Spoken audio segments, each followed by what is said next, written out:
Om Namo Narayana. Welcome back. Today we are into Chapter 5, Vidura's Talks with Maitreya. This is a long chapter, so we're only going to get through the first half of it.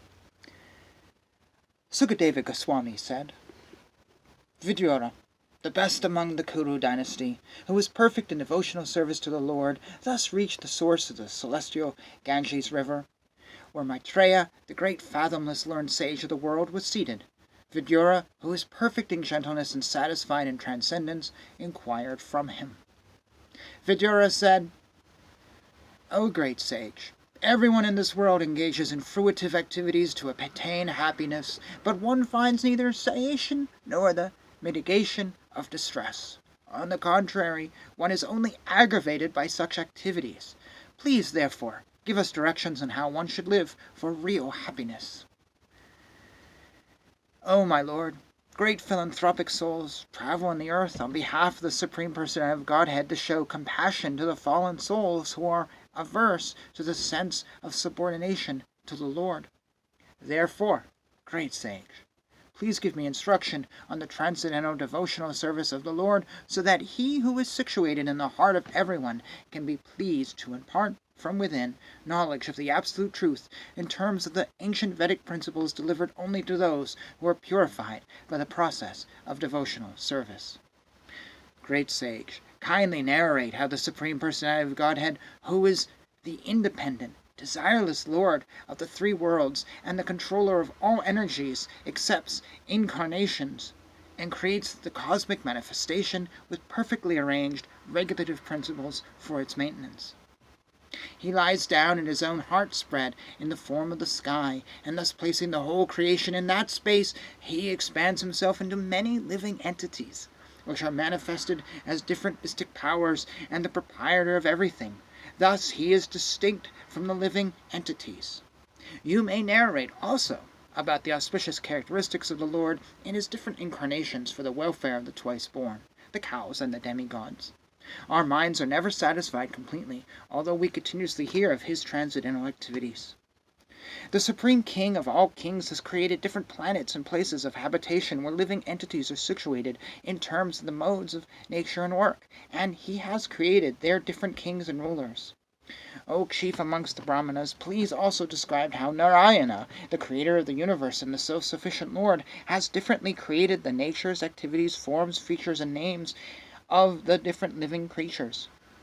My Lord, I have repeatedly heard about these higher and lower statuses of human society from the mouth of Vasudeva, and I am quite satisfied with all these lesser subject matters and their happiness. They have not satisfied me with their nectar of topics about Krishna. Who, in human society, can be satisfied without hearing sufficient talk of the Lord? Whose lotus feet are the sum total of all places of pilgrimage, and who is worshipped by great sages and devotees? Such topics can cut off one's bondage to family affection simply by entering the holes of one's ears. Your friend, the great sage Krishna Dvaipayana Vasya, has already described the transcendental qualities of the Lord in his great work, the Mahabharata. But the whole idea is to draw the attention of the mass of people to Krishna Katha, the Bhagavad Gita, through their strong affinity for hearing mundane topics. For one who is anxious to engage constantly in hearing such topics, Krishna Katha gradually increases his indifference towards all other things. Such constant remembrance of the lotus feet of Lord Krishna by the devotee who has achieved transcendental bliss banishes all his miseries without delay. O sage, persons who, because of their sinful activities, are adverse to the topics of transcendence, and thus ignorant of the purpose of the Mahabharata and the Bhagavad Gita, are pitied by the pitiable. I also pity them, because I see how their duration of life is spoiled by eternal time, while they involve themselves in presentations of philosophical speculation, theoretical ultimate goals of life, and different modes of ritual. Maitreya, O friend of the distressed, the glories of the Supreme Lord can alone do good for people all over the world. Therefore, just as bees collect honey from flowers, kindly describe the essence of all topics, that is, the topics of the Lord. Kindly chant all those superhuman transcendental activities of the Supreme Controller, Lord Vishnu, who accepted incarnations fully equipped with all potency for the full manifestation and maintenance of the cosmic creation. And we will pause there with verse 16.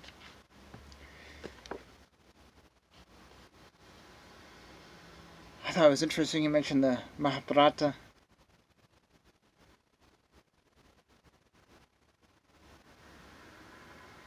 Though I was a little mixed on the point. He goes, the whole idea is to draw attention of the mass of people to the Bhagavad Gita through their strong affinity for hearing mundane topics.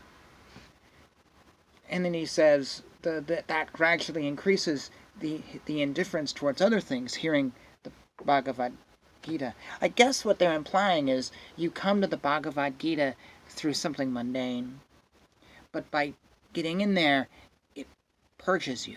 I think that's what that meant. And so it seems like you're being drawn there for whatever, but it's deceptive.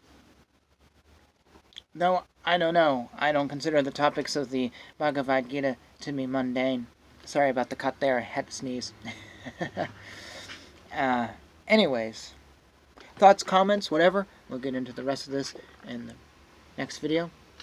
And as we slowly work our way through Canto 3. Hare Krishna, Krishna Krishna, Hare Hare, Hare Rama, Rama Rama, Hare Hare.